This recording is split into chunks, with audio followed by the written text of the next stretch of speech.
அனைவருக்கும் வணக்கம். நான் உங்கள் லக்ஷ்மி. பிரதிலிபியில் நான் எழுதியுள்ள சிறுகதை "என்னுயிரே நீதானே" பார்ட் 11 கேட்கலாமா? நாட்கள் ரெக்கை கட்டி கொண்டு பறந்தது. முகிலன் அப்பா பற்றி மிர்தனாவிடம் கேட்கவே இல்லை. அம்மா பையன் என சந்தோஷமாக வாழ்ந்தார்கள். ஒரு நாள் டே கேர் சென்ற மிர்தனாவிற்கு அதிர்ச்சி காத்திருந்தது. முகிலனை காணவில்லை என டீச்சரிடம் கேட்டதற்கு அவன் அப்பா கூட போய்விட்டான் என்றார்கள். அப்பா என்று யார் சொன்னாலும் அனுப்பிவிடுவீங்களா என சண்டை போட்டாள் மிர்தனா. உங்க பையன்தான் அப்பா என்று அவர் கூட போனான், நாங்க என்ன பண்றது என்றார் டீச்சர். எங்கே என் குழந்தை என பைத்தியம் போல் தேடி அலைந்தாள் மிர்தனா. ஏதோ தோன்ற ஐஸ்கிரீம் பார்லர் போனாள் மிர்தனா.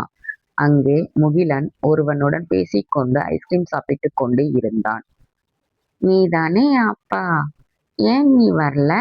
அம்மா உன்னை நினைச்சு அழுவுது, போட்டோ பார்த்து தினம் அழுது என்றான் முகிலன் மழலை மொழியில். சாரிப்பா, அப்பாவிற்கு கொஞ்சம் வேலை இருந்தது, அதான் வர முடியல. இனிமேல் அம்மாவை அழாம பார்த்துக்கிறேன் என முகிலனை அணைத்து முத்தமிட்டான் அவன். ஐ லவ் யூ அப்பா என அவனை அணைத்தான் முகிலன். முகில் என கோபமாக கூப்பிட்டாள் மிர்தனா. அவள் குரல் கேட்டு திரும்பினான் அவன். அவனை பார்த்த மிர்தனா ஸ்தம்பித்து நின்றாள். அவள் கண்களில் இருந்து கண்ணீர் வழிய ஆரம்பித்தது.